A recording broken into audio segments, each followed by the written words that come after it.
Here's Jason Bright, our pole sitter.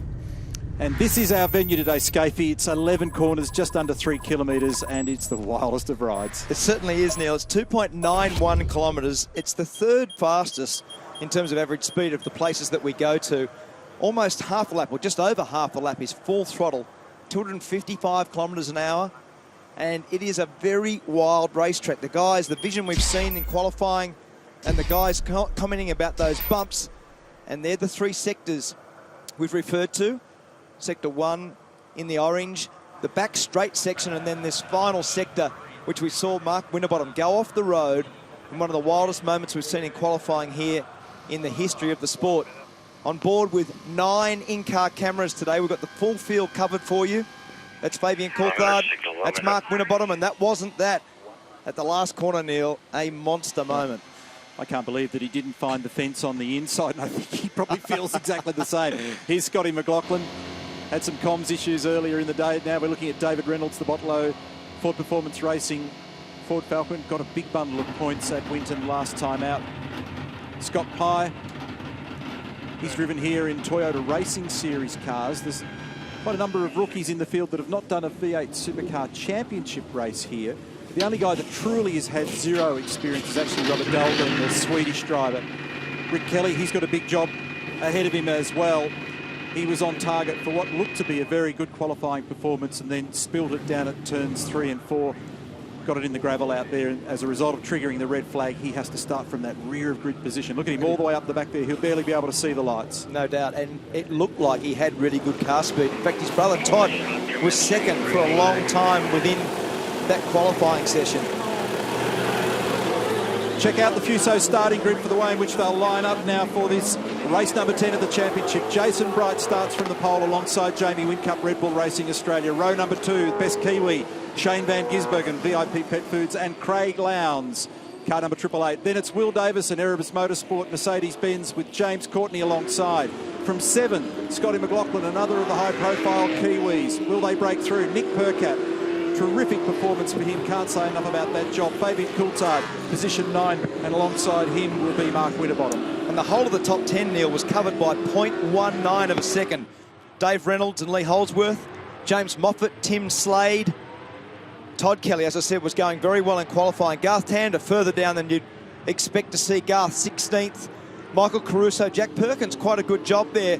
He was also further up the order in that session. Scott Pye, Russell Ingall, the old enforcer. He'll be hard to beat again as we go through the rest of the guys. Chaz Mostert, back in the factory team. Robert Dahlgren, as you said, the only genuine rookie. Dale Wood did a great job at Winton.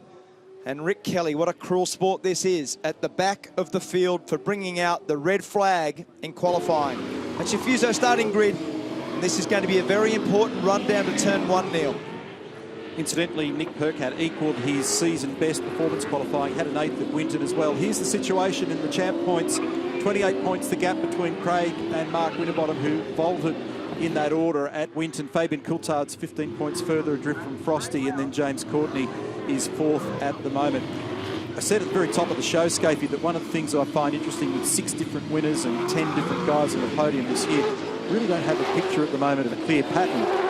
It's been something of a spinning wheel, and you know, pin the tail on the donkey. Who's going to grab a result this weekend? Great for us, really hard for the teams to deal with. Here's Jamie Whincup, Red Bull Racing Australia. He's had his challenges. Remember also, he's tried to fuse a new relationship with an engineer here, David Couchy. All his success previously came with Mark Dutton coaching and in his ears. That's a big deal. Here's Larko.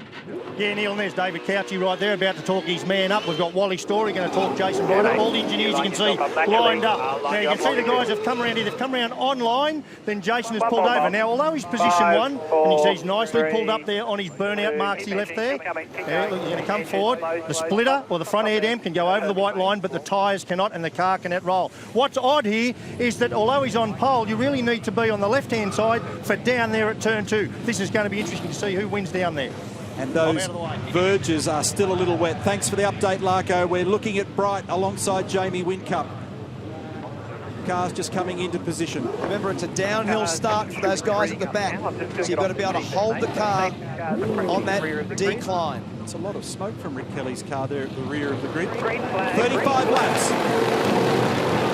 Bright, Whincup, Van Gisbergen. the top 4 on the grid.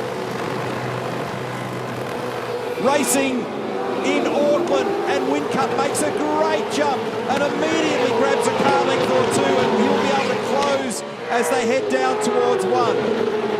Cold tyres, dirty offline, and Whincup's on an absolute blinder. That was a fantastic start. Drama there for Lee Holdsworth across the grass. Garth Tander was 3 wide at turn 1 and he got away with it. So great reaction time there for Whincup. The secondary component of the start worked beautifully for him as well. He was easily able to come across to the racing line and choose precisely where he needed to be. McLaughlin under pressure here from Percat on his inside. And Scotty fares poorly there, ends up with some bump and grind, finds the grass. He drops spots in the process, McLaughlin. That was pretty willing with Percat. Percat hung on the inside, then pushed Scott wide on the exit. Scott probably didn't give him enough room between the right and the left either, so there was a bit of a each-way bet on who was at fault. This is wild around the outside at the final corner. That is as brave as you would ever see. Look at the body language. Holdsworth, huge slide through turn 11. They're still sorting cold tyres, trying to argue over track position, and that was wild. Side by side, McLaughlin and Holdsworth through those last 3 corners. Board with Reynolds, right up in behind Holdsworth. We saw the big slide that he had going. And the 2 guys got away with that. That was very high level, high commitment driving from Holdsworth and McLaughlin. So Whincup, the great start. And there's a change here for 2nd and 3rd because Bright Van Gisbergen and Lowndes. Courtney there 5th, Davison, Percat, Winterbottom, Coulthard, Tander. That's your top 10. McLaughlin has fallen back to 11. Tander's done a nice job there, Scaife. He qualified 16th, so he's made it into the top 10. So opportunistic moves for Garth Tander. Twice a race winner here and a former pole sitter. It's pressure on, though, in the mid-pack at the moment. And the guy that's having to scramble back out of a little disaster in the opening lap is McLaughlin. McLaughlin got shoved wide down there in that exchange with Nick Percat. He found the grass, and that's cost him. Whincup's got 0.7 of a second over Bright. Then it's Van Gisbergen, Lowndes, Courtney, Will Davison, a good strong start. Percat, problem here for David Wall. That's huge damage left rear corner of the Dick Johnson racing car. And okay, mate, copy that. That's copy that. the change of direction from the left to right before turn 11. Turn 11, car stop, turn 11, partially blocking the track, partially blocking the track. Safety car, just move out onto the circuit. And the shot there on screen of the race director, Tim Schenken, former Formula One pilot, international sports car driver, and to his left it was our driving standards observer, Jason Bargwanna. And look at that, my goodness. So I think that was Mostert. Yep. Mostert having a battle there with Wall, and when it gets that willing through those last 3 corners and you make that level of contact, there's no recovery. Check out the replay again. We'll have a look at this. David Wall's okay, which is great news. So I think Chaz actually launched off the curb, and the fact that it vaulted over the top of the curb gave him the hip and shoulder into David Wall's car, and that's heavily damaged. And that's going to be a big challenge to get that car square for the weekend. Well, that's why we made the comment before when McLaughlin and Holdsworth did the same thing. They did an unbelievably good job to get round there together. There's a replay. Have a listen.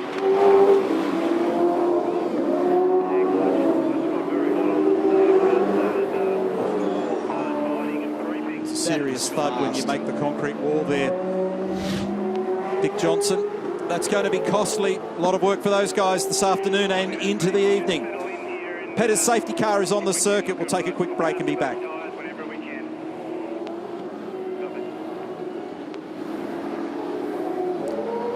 David Wall in the wall, out of the race. The famous 17 Ford of Dick Johnson's team is done for the race. It was a high-speed impact, and we'll wait and see what happens with the repair job for that car. It might be too badly damaged to continue for the rest of the weekend, but Petter's SRT safety car on the road, and Jamie Whincup had built a bigger margin than he had before the safety car. Jason Bright had started the chase and had closed up a little, but this, of course, makes everything null and void. It's Whincup, Bright, Van Gisbergen, Lowndes and Courtney, your top 5. Davison 6 from Percat, Winterbottom, Coulthard and Tander up into P10. He started, remember, from 16th on the grid, so it's a great start for the number 2 Commodore. McLaughlin 11th, Slade, Holdsworth, Reynolds, Then Moffat, Todd Kelly, Ingle, Caruso, Pye, Perkins, Mostert, who was involved in that contact with David Wall. So again, Chaz Mostert finds himself in some drama this year. He's had a very interesting first season with FPR in that number 6 car. Rick Kelly next from Wood and Dalga, and of course David Wall is out of this one. We're on lap 4 of 35. It's a 100-kilometre race. And Jamie Whincup out in front at a track where his team has not really been the dominant force that it has been at other venues. 4 different winners from the 4 races here last year. And in fact, his teammate Craig Lowndes, who's 4th in the queue and leading the championship, has never ever won a V8 Supercar race here at this circuit. So history, of course, is made to be changed, and we could very well change that here this weekend. In fact, Townsville is actually the only other circuit that Lowndes has not won on that we have on the calendar. There's the crash zone. It's in the final turn coming onto the front straight. Turn 11, this high, fast section of the circuit, which in the past had an uncoat guardrail on the outside. It's now concrete. It's bitten David Wall. We're on lap 4 behind the safety car. Let's rejoin Mark Skaife and Neil Crompton in commentary. It's the ITM 500 Auckland, and that's the replay of the start, and we measure 0 to 100 kilometres an hour for V8 Supercar starts, and I reckon that one was an absolute cracker for Jamie Whincup. Very little in the way of wheel spin, grabs second gear cleanly, and look at the margin that he's got over Jason Bright in the run to turn 1. And this was the wild bit. Down here, Tander ended up 3 wide as they turned into turn 1. There's Tander, and he got away with it. And did a very good job in those opening couple of laps. Qualified 16th, came out the back end of it in 10th.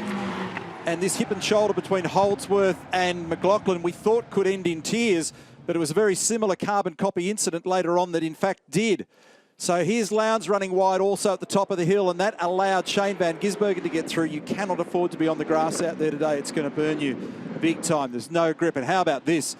Mostert launches off the inside curb at turn 10, and it launches David Wall into the concrete wall. Massive damage on the left front and left rear of that car. What a shame after coming off the back of career best performance for him at Winton, Rihanna. Yeah, Dick Johnson, we've just have seen a couple of replays now of the incident with David Wall. There's a lot of damage to the number 17. Well, I suppose we'll have to ascertain that once we get the car back here, but certainly, you know, I thought this game was about giving people racing room, but obviously, you know, when some of the guys up the front can do it, but when you get down the back, it's a bit hard. So, but obviously, we'll get the thing going and be out there again tomorrow. We look forward to it. Cheers. Dick Johnson. So damage there to David Wall's car. It was position 5 and the Saturday race 8 for him at Winton. They're getting it back on the flatbed truck. We'll take a quick break from Pukekohe and be back with more of the ITM 500 Auckland. Race number 10 in just a moment.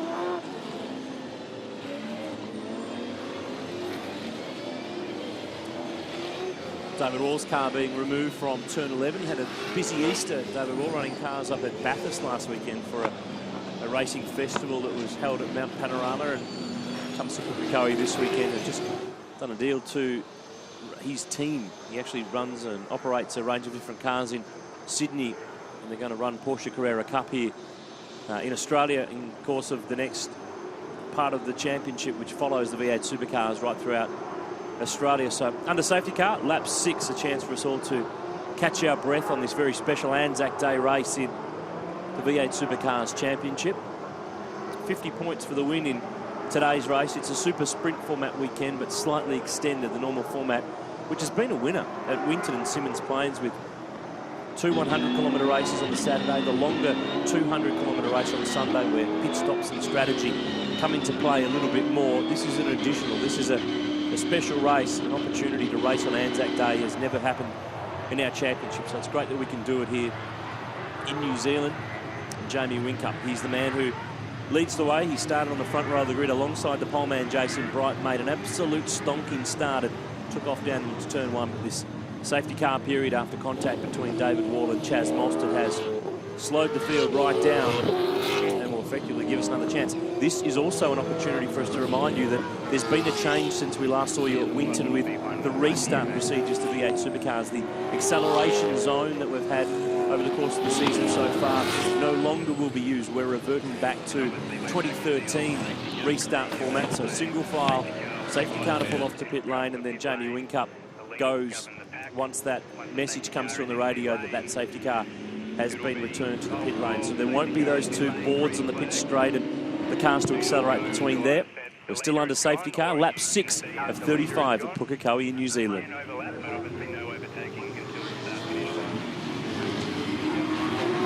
They're still queued up behind the Petters safety car at the moment as they clear that damaged car from turn 11. There's the Petters Chrysler safety car with Jamie Whincup in behind and Jason Brighton. Here's the reason why. At turn 10, Chaz Mostert launches off the inside curb. That bumps him into David Wall. Very hard to control a car that's leaping around there. David, fortunately, out of the car and all okay. And they're going to have to do a huge amount of work to that car to be able to get it out again for the balance of this weekend. The other challenge that they're going to have here at the moment, Scafie, as we look at the viewer vote question, which of the Kiwis will dominate this weekend? Scotty McLaughlin's still looking pretty good, but he's got a big job there at the moment. He's down in 11th after qualifying pretty well. The issue will be here at the moment trying to keep temperature in tyres, because remember, they only got a couple of racing laps away. They wouldn't have been up to temperature and pressure. Then a safety car comes out and down go all the numbers again. So don't forget, if you'd like to vote, jump online, v8supercars.com.au, or grab the 7 score game and have your say as to which of those 3 Kiwis might get the job done. At the moment, Shane Van Gisbergen is 3rd in this race. David Coulthard's down in 9th position, and Scotty McLaughlin is currently in 11th position.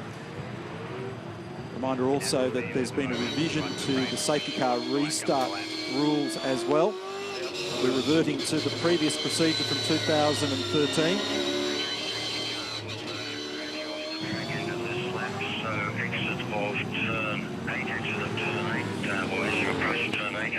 Now hold 80 through turn 8 and then wait for my call for lights out. Single file restart. Lead driver takes the cue once the message goes out from race control that the safety car's in the lane, and the field goes racing once again.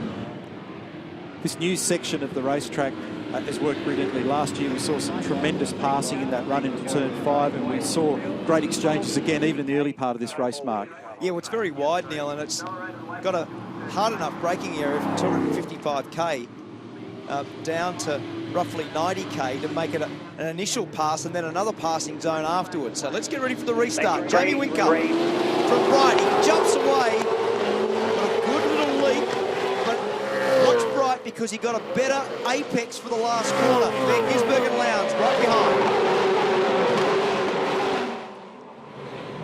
Got a good clear margin again. Whincup on the run into turn 1. Once again, this mid-pack is pretty tight. Had half a second on Jason Bright at the control line then. Jamie Whincup, so already gave himself a handy buffer to be able to manage that gap. Just before the safety car, Bright had actually eased forward on Whincup. So we saw Jason Bright qualify on the front row. Great performance to be pole position. And his pace looked good. The initial start again from Whincup. Impeccable. A little bit of oversteer on the exit there for Shane Van Gisbergen on turn 5. He's got Lowndes tucked in behind him. Then it's James Courtney. Will Davison's having a very good run here in position number 6. Went back to the factory over the Easter period, spent some time with the team and basking in the glory of that great performance for Lee Holdsworth, a winner at Winton. He's 13th in the field at the moment. It's Whincup, Bright, Van Gisbergen, Lowndes, Courtney, then Davison, Percat, Winterbottom, Coulthard, and Garth Tander is 10th. Van Gisbergen just sneaking out of the airstream for a little bit of a look to see what's going on with Jason Bright. That bump down there, that seam in the road, the join where there's a patch, really unsettles the car. And already this weekend we've seen trouble down here at turns 2 and 3. Always results in you ending up on the outside of the road in the approach to turn 4. Fabian Coulthard, we're riding with him. He's 9th at the moment. 3.9 seconds away from the lead. Traffic's always the issue. Pretty low heart rate. Yeah, probably the safety car took a little bit of that out because the initial start was pretty wild and everybody got themselves into a zone of the race where it started to settle a little bit. And he's a little bit further back from Mark Winterbottom than I would have expected because Fabian's pace, given it's the same car and very similar setup to Jason Bright from PJR, probably should be a little bit better than that. So Lowndes, who had a big moment coming onto the the straight, lost that position to Van Gisbergen. Remember, he was third. James Courtney doing a good job in fifth. Will Davison doing a very good job. Again, Mercedes starting to look like it's a contender at various types of circuits. Great result, obviously, at Winton for Lee Holdsworth. This weekend, Will Davison currently in sixth. That shot of the cars from the rear, looking at the left rear corner of the vehicles, you can get a proper understanding of just why the left rear tyres get so stressed around here. Very high speed through turn one, go off there at just under 195 odd kilometres an hour. You can literally see Dunlop rubber being left on the road down there. Incidentally, Russell Ingles done a nice job to make a bit of ground here as well. He qualified 20th, he's up to 16th, but it's Lowndes that's threatening on Van Gisbergen at the moment. Just as we saw at Winton several weeks ago, just looks to me as though Shane's battling a little bit of oversteer in this car at the moment. We've seen a couple of shots where the rear end of it dancing around. There's James Moffat, followed by David Reynolds, and then followed by the enforcer Russell Ingall, who incidentally was fined post-Winton for his comments in relation to race officials after Saturday. He was fined $15,000, $10,000 of which is suspended until the end of the championship season. So he is in hard cash, $5,000 lighter, so sitting just a fraction lower in the seat at the moment. A bit hard to see over the dash. He's made the odd donation over the years, hasn't he, with that? Sort of owns almost the Cam's wing. So there's a post-race investigation to be conducted between cars 6 and 17. So that's Moffat and Wall, based on the drama we saw at the second last and last corner of the contact with the fence. A lot of damage on that car. The guys from DJR will be working long into the night to ensure that works. Oh, rear lock there for Lowndes. Battle to get it stopped. He looks like he's coming towards Van Gisbergen. Van Gisbergen missed the apex at the hairpin then by about a metre. The beauty of that corner is that it's got a positive camber on it, so it kind of covers a multitude of sins. So if you do arrive down there 1 or 2 Ks or 5 Ks too quick, it does at least hold the car in position unless you way overstep it for speed. It's got a little bowl that you can use to your advantage in there. Here's Lowndes, turn 1. That's 190 plus kilometres an hour. Oh, he's gone. He's gone through. He went off the road, so that's the leader. Whincup has gone off the back of turn 1. So power steer problem for Whincup. No power steering, so he's just checking whether it's got steering. He's moved it over. David Couchy said he is sure. I reckon he's sure. He would have got halfway through the corner then, and as Neil said before, with the load and the bumps, that as soon as you lose the power steering, you can't control the car. So straight off. He's got his hands full at the moment. Hard to have the radio conversation with James Courtney all over you. What will he do? Does he want to get an assessment or press on? Has a look at the traffic in the mirror. He saw the glimpse. He had a look on the button there at the moment. No, he's in. He's in. So it's a big enough problem. Jamie's done enough of this to know what the story is. So from the lead of the race, he went straight ahead down at 2 and 3. Here's the replay. Here he is at 1, miles wide, out in the weeds. Lucky to get away with that. And when he came onto the back straight, had lost the lead to Jason Bright, then jumped on the radio and said power steer. What a shame. So we just saw him when he pulled into the pit, he turned the wheel. He had to get his left hand and drag the wheel down because he actually struggled to get the car into pit lane, given it's so tight. So this is a big championship moment for our champion and someone that drove so well at the start of this race. His original standing start was as good as you would ever see. Jumped away. Just listen, that's David Couchy just said, power steering, mate. What they normally do is they have a problem when the force is so high and it's bumpy that it's very easily hurt in this particular instance by the seal that covers most of the pressure in the power steering system, and we've had a lot of power steering problems this year so far, haven't we? There was a lot going on at Winton also with the increased track grip there, put big load through the steering, so this is another version of that, so it seems. So Jamie Whincup in the pit lane at the moment, and that's a disaster. He came into the event 5th in the championship, and it talked about this kind of up and down scenario of this story so far this season. He's had pole positions, he's had race wins, but the consistency that he knows that he needs is not there. Meantime, Coulthard, for example, in this cam on the right-hand side of screen, he's been very consistent. It's been a much tougher task for Jason Bright, consistency for him has been a problem. And remember that was a big drama for these guys, and in particular for the Wallet and Brad Jones in Adelaide when he was involved in that rollover there and they had to commission a new car. So Garth Tander has been the real winner in this. He's gone from 16th to 9th. McLaughlin's been the loser.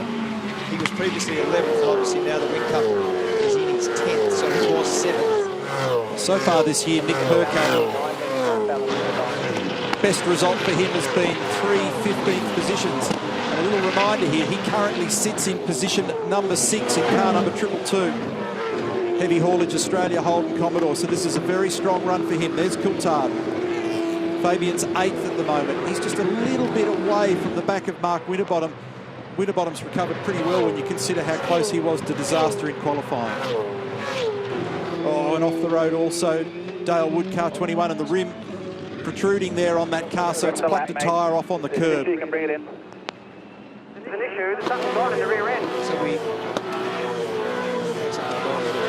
black rubber donut on the back wheel of Dale's car, and at the end of all that, you say about that tyre problem. We had a lot of the tyre problems last year, Neil, didn't we? This is the hard compound tyre they're using this weekend, and it's obviously popped the tyre before the corner there. Larko. Just try and sneak in here. I don't usually like doing this, but they put the car, as you can see, up on the second lot of stands, which says to me it's pretty serious. Jamie, we know you can't drive these cars without power steering. Obviously, you've lost it. Yeah, quite lucky actually to have it at turn 1. If it was around the back here, we would have been in big trouble. But yeah, as soon as it went, bang, just straight in the wheel. Had to be Hulk Hogan to turn the thing. I know you're fit, mate, but I do know how hard these cars are to drive. And just underneath, there's no oil leak, so you'd suggest it's probably a internal rack or pump situation. The boys are in under there, and not clear at the moment exactly what the drama is. So Whincup so far this year, 4 pole positions and 3 race wins. We're focusing on this battle between Percat and Winterbottom at the moment, 6th and 7th. Coates Hire leaderboard suggests that Jason Bryce just cruising at the moment. He's got a 1.1 second margin over Shane Van Gisbergen, and then Craig Lowndes is in 3rd. A quick break and we're back in a moment.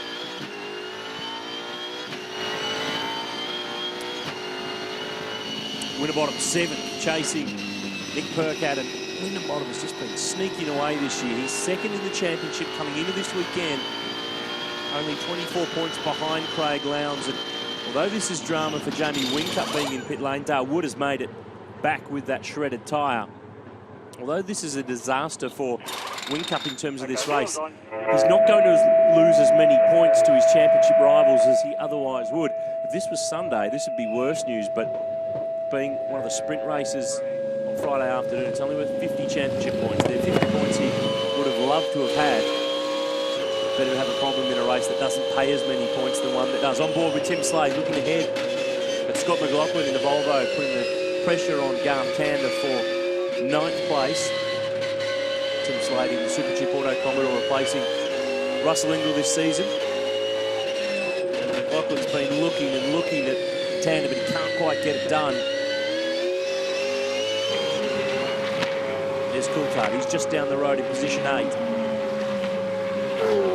Bright's margin, 1.1 seconds. Just called Fabian Coulthard on the radio there to Phil Keed in the Lockwood car.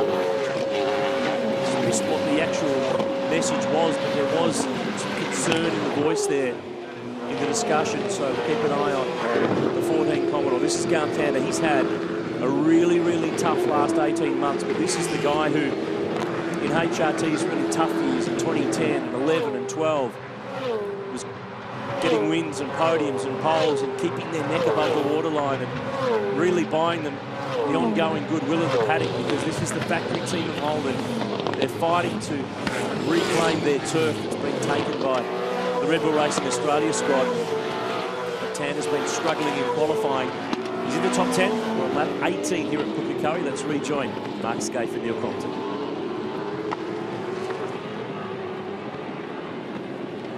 Scott McLaughlin is attacking Garth Tander. This is the battle for 9th and 10th, and a quick reminder that it'll be jam-packed at the G this afternoon, the MCG. It doesn't get any bigger for AFL fans. Collingwood versus Essendon, the Woods versus the Bombers, and that's coming up 12:30 Eastern on 7. But how about this battle at the moment, Scapey? McLaughlin having a look on Tander as they make the run to 1. He's had better pace for the last 3 or 4 laps. You see that there, although they're not big margins because he's been pretty much held up by Garth, but he's got to get a run, Neil, because Tim Slade is looming onto the back of Scott McLaughlin's car also, so he's got to get this move done. He's been bumping the back. We're on board now with Tim. He's been bumping the back of Garth Tander's car, and this might be enough, not quite. Got to get a good run under the left-hander, so he's done that. He's used more road on the right part so that he's got a better exit. He's in a better spot this time. Got to go and do the crisscross down the inside. This will get... Good job, well done. Positioned himself well and well thought out. It's not over yet because Garth's going to fight back. They'll be alongside each other, and Garth gets away with it. Around the outside, very fast section of road. That was a little lesson, wasn't it? Nice, clean, square drive off the corner for Garth Tander. He sat the car on its rear haunches nicely as Whincup rejoins. And then he rounded McLaughlin back up at turn 10, and he's got a margin again. So this will be a little test session now for Jamie Whincup. He might be able to drag some points out of this. Every single one of them counts, as we know, when we get to Sydney Olympic Park at the end of the year. Here it is again in replay. Classic under-over. So in order to get in there, Scott had to drive in deep and hard under brakes, so the car understeers, forces him a bit wide. Tander recognised that, turned it down tight, squared it off, got very good drive off the corner and was able to accelerate round. Oh, and straight ahead, Tim Slade. So off the back at turn 5, Slade makes a big mistake, and he was in the mix here. That's costly. It is costly. You have to give that spot away. So often we see the guys rejoin after leaving the road. He hasn't given it away because he's still going to arrive on the inside of Moffat. Yes, he has now. Just ease the throttle off and let James come across the front. So Bright from Van Gisbergen, Lowndes, Courtney, Davison, Percat, Winterbottom, Coulthard, Tander. That's the battle that we've just been watching. And McLaughlin is right back in behind Garth Tander, not easing the pressure at all. Garth's on the ragged edge. You can see the behaviour of the car through turn 1. He was busy. Tim Slade complaining that he can't hear on the radio properly at the moment either. He's talking to Terry Kerr. Now have a look at Scott McLaughlin as he wanders to the inside again for a look on Garth Tander. Garth gives him a bit of space. He'll want to try and stay up high though. Oh, and straight ahead goes McLaughlin. Where does he pop out and how does he redress this? Should pop out behind Garth, so give the spot away. Smart thinking, well done. Bright, meantime, just bolted. He's got a 2-second lead. Very nice job. Good job, mate. Richard Holway confirming to Scott McLaughlin it was a good decision. And I think Garth actually saw that one coming. So they resume this battle again. On it goes. Here's the replay. So McLaughlin got the rears locked, cannot stop it, and makes the wise decision to release the brake pedal and just steer that car straight. Pressed on with that, you have a chance to rotate it or put a flat spot on the tyre if you stayed with the big brake pedal pressure. Moffat right in behind there now too, so he's the first of the Nissan Altimas in 11th. First of the Mercedes E63 AMG Benz. Will Davison in 5th. McLaughlin 10th in the Volvo S60. I reckon you saw a good example of why Scotty McLaughlin's going to be around and part of our furniture for a long time to come. That was really good maturity, to know the rule, to tuck back in behind there. I don't agree with it, frankly, because I don't think you should be able to make a mistake and just end up back in there for another crack. But what's funny on the pit lane here is I can see the big screen there. All the crowd can see it, and they cheer when Scotty goes past, and when Tandy goes back past again, there's just dead silence. I reckon they all grab a bite of their hot dog. Just nothing.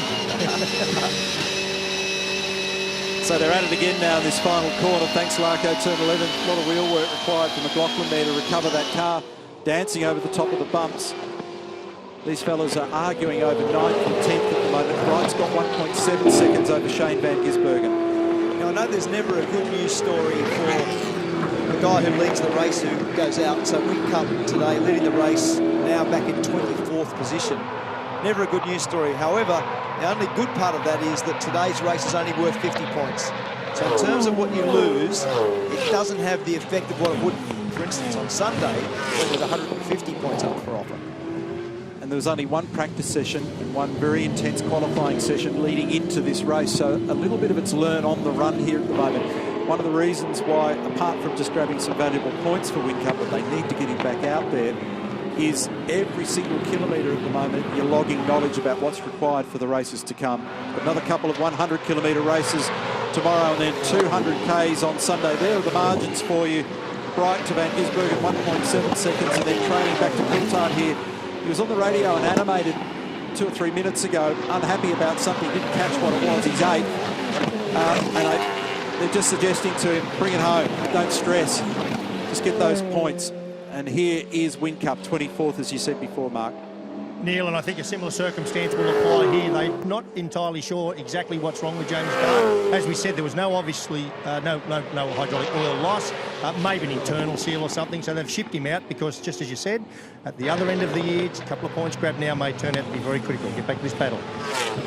It looks pretty good. Gee, Garth Tander barely able to stop down there in that right-hander at 5. He also had the rear of the car skipping around on that bump, just where the patch is down there, and McLaughlin's going to have a look up the inside. Moffat wants to go with him. Garth tried to cover in vain. Little tap from James Moffat. That was great racing. Just a little mistake from Tander. And Scott was able to capitalise, but it looked like Moffat was going to get back up the inside. They're almost 3 abreast as they come out of the hairpin. Tander's been complaining about brake balance for a big chunk of the season so far. He just hasn't been happy.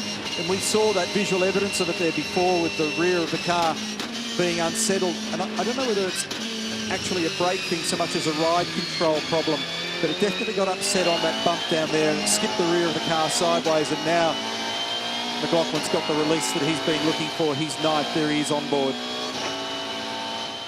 Yelled about Lowndes before because Courtney's taken ground off him. So that group from 3 through to basically Mark Winterbottom in 7 has bunched right up. There's only tenths of a second between that group also. So there's a battle in front of these guys with now McLaughlin in front of Tander, who's worked basically the whole race to get back by. Remember, he started 7th.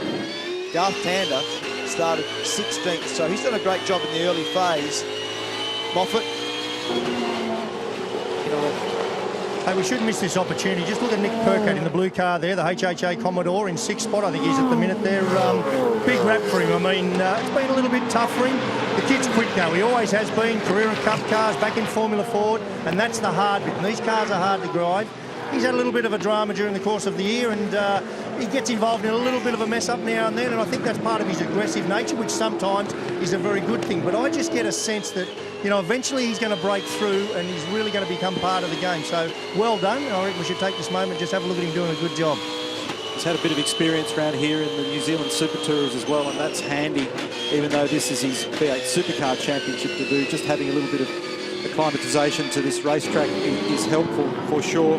Former Formula Ford champion. He was the Bathurst winner with Garth Tander back in 2011. You're right, Larko. He's kind of got himself in 1 or 2 battles in the early part of the championship, but he didn't need to. He was in a great position at one point at Clipsal, if you recall, and ended up firing down the road there. But no question about the speed. It's just a case of trying to put together the consistency. If he can do what he's doing out there at the moment and keep it stitched together, even if he ends up, quite frankly, having to cede that position to Mark Winterbottom, great result any time when you're a young bloke and you can be in the top 10 and you're still feeling your way in this caper, and he's easily going to be able to achieve that today. So that's that little group that I made reference of before. Nick's doing a very good job. That looks like it's got a bit too much oversteer now, so the rear tyre going away, and Mark Winterbottom, who keeps on forging further forward. This is the battle for 6th and 7th. Winterbottom using a lot of curb there, gets through there very nicely, makes the exit straighter. He'll be in contention to dive down the inside at the hairpin. Nick moves it across a little bit, feints to the right. The exit again. We're on board with Mark Winterbottom. Just have a look through here. This is unbelievably fast. We'll stay with this for this lap. Check this out.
wild is that?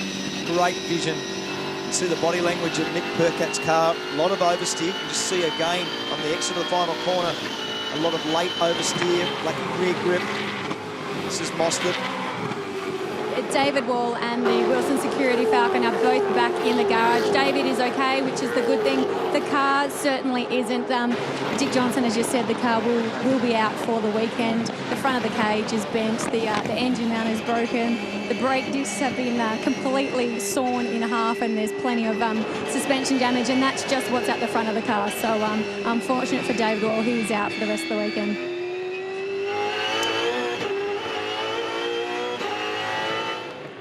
Problem here for Lowndes, out of position 3. He ran on at turn 5. Track. Only 5 to go or so just don't need to get the point.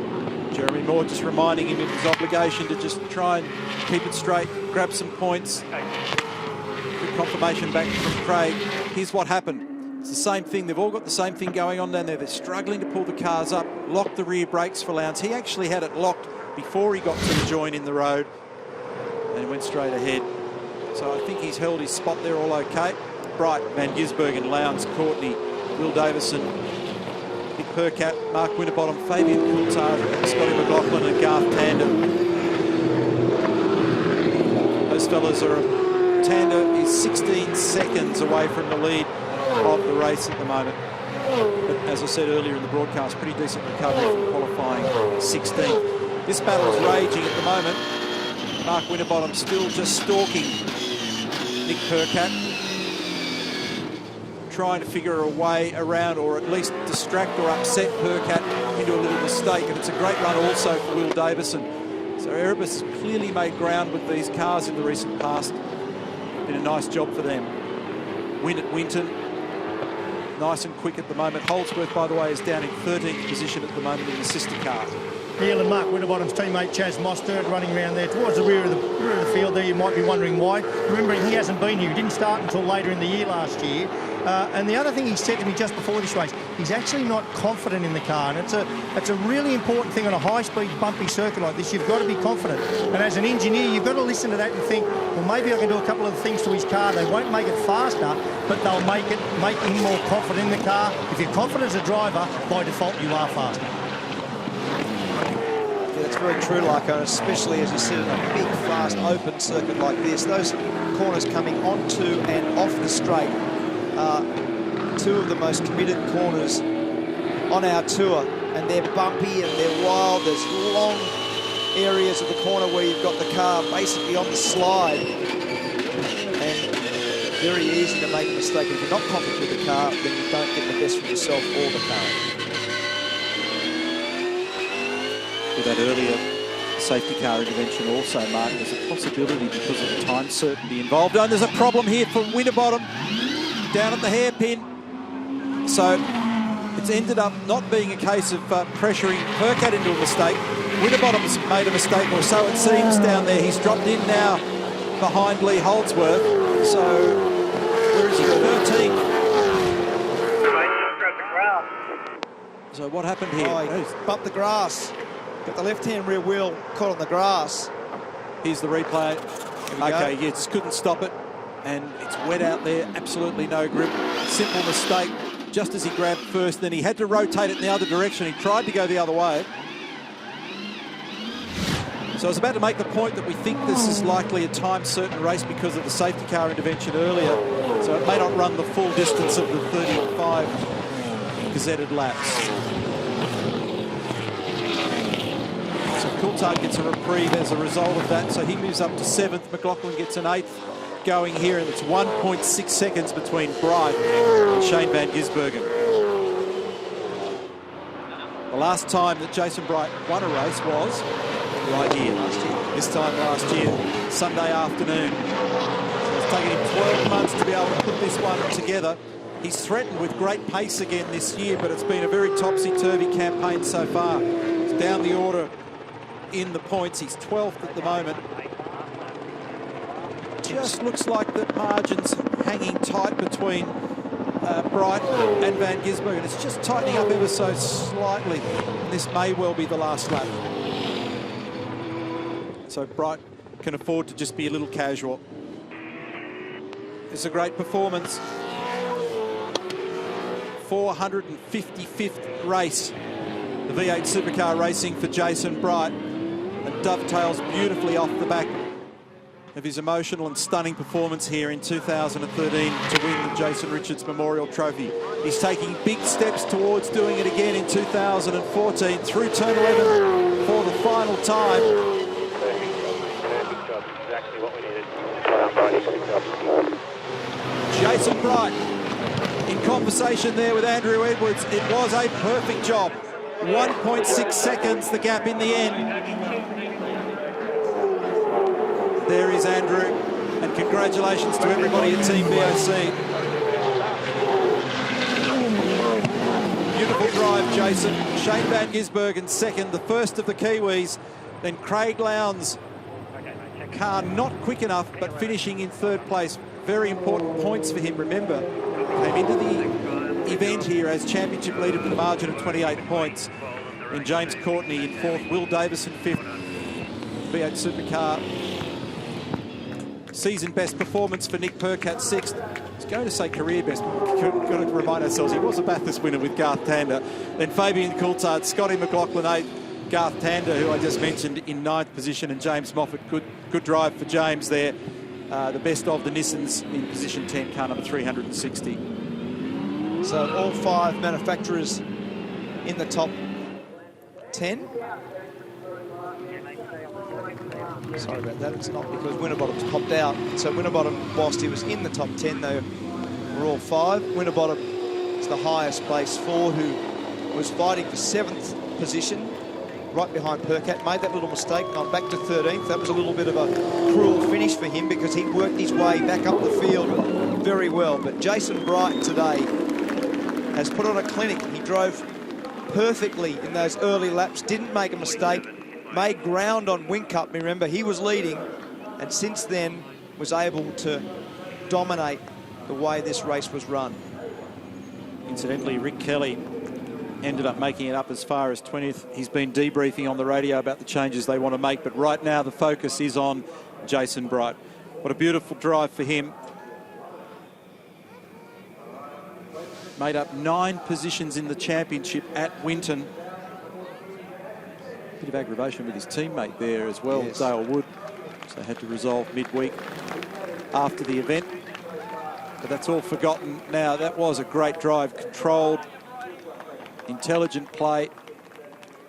He was just able to effectively cruise around, and at the end it was 1.6 seconds, Jason Bright to Shane Van Gisbergen.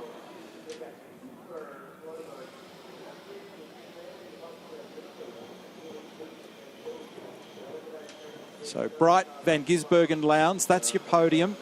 James Courtney fourth, then Will Davison, Nick Percat, Fabian Coulthard, Scotty McLaughlin, Garth Tander, James Moffat. That's your top 10, and Rihanna is with Jason.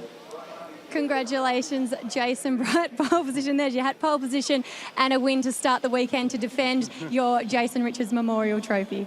Yeah, that was a pretty good win. You know, we had a pretty tough start to the year, and you know, we really wanted to come back and win this one. So, you know, that is a good start to the weekend. You know, pole was great this morning, but going home leading the points tonight is pretty special. And of course, it is Anzac Day today, so you're the first V8 Supercar driver to win on Anzac Day. Yeah, mate, we're remembering a lot of people today, both JR and all of our Anzacs. So, yeah, it was a pretty special day to win. I said at the start of the day that, you know, this is a day that I'd like to win. It's a pretty special day. So, yeah, very happy for all the guys in the team and Team BOC. We have an Australian on the podium. We definitely needed someone from New Zealand to represent the home crowd. Congratulations, Shane Van Gisbergen. Yeah, thanks. That was an awesome race. Thanks for everyone coming out today. It's been awesome to see you here, and all the Kiwi support. Really appreciate it. Thank you. But yeah, Bridie was just driving so good then. His car was awesome as well, and I just couldn't match him. But fortunately for Jamie, he had a problem, but we'll take P2 and build on it for the rest of the week. Thanks again. The momentum for you really is building. You had a really good outing at Winton last time out for V8 Supercars, and of course the podium here. It's starting to happen. Yeah, I just got to get a win here. That would be awesome. But the car's fast enough. We just have to qualify well and lead from the front. But I'm sure we can do it tomorrow or Sunday. We'll just see. And congratulations, Craig Lowndes, third on the podium. Not quite the speed of the guys at the front, but got the job done anyway. Yeah, thanks, Rihanna. It was, you know, I had a couple of moments down into turn 5, but, you know, thankfully we had enough of a gap. You know, it was obviously a great race to watch, but, you know, these two guys beside me were obviously a league of their own today, and look, credit to them, great job for Bridie and of course for Shane, but we'll fight tomorrow and we'll see what we can bring on. 4 races this weekend, critical points in the championship. That lead at the top is very small. Well, it is, and I think today's race was all about 50 points. Tomorrow's obviously 50, 100 points in total, and then of course 150 on the Sunday. So yeah, just trying to edge away, but of course very difficult. But it's you know, it's one of those things you got to survive and see what we can bring. But hello to Levi and Chile if I don't get a chance tomorrow. It is a 49-point lead in the championship that you have at the moment. We're still early in the season, but we talk about this championship already. It already is on. Oh, look, there's no doubt about that, and I think that you know, we struggled at Winton. You know, we've got a reasonable car at the moment. But we need to make it better to match these guys. But of course, we're surviving. We're scoring points. We're beating our competition at the moment. But you can't do that. You need to win races. You need to be up the front. And of course, as I said, Red Bull guys will you know, we'll look at the car tonight, get the car right for tomorrow, and see what we can bring on. But thankfully, we've stretched the lead. Enjoy the podium. Congratulations. Thank you. Very important for Craig Lowndes to yield an outcome from these races when you can't win them, but you can still finish on the podium. Very important points there. There's the unofficial confirmation of the results. Jason Bright, just a little under 1.7 seconds from Shane Van Gisbergen and Craig Lowndes. Courtney Davis and Percat, that's a terrific performance for him. Coulthard, McLaughlin, Tander and James Moffat, the first of the Nissans in the field. Looking further afield there, Russell Ingall continued that climb up to 15th position. Rick Kelly made a little bit of ground, but boy, when you're back in that traffic, it's so hard to recover. First win for 2014 for Jason Bright. For Shane Van Gisbergen, it was his second placing of 2014.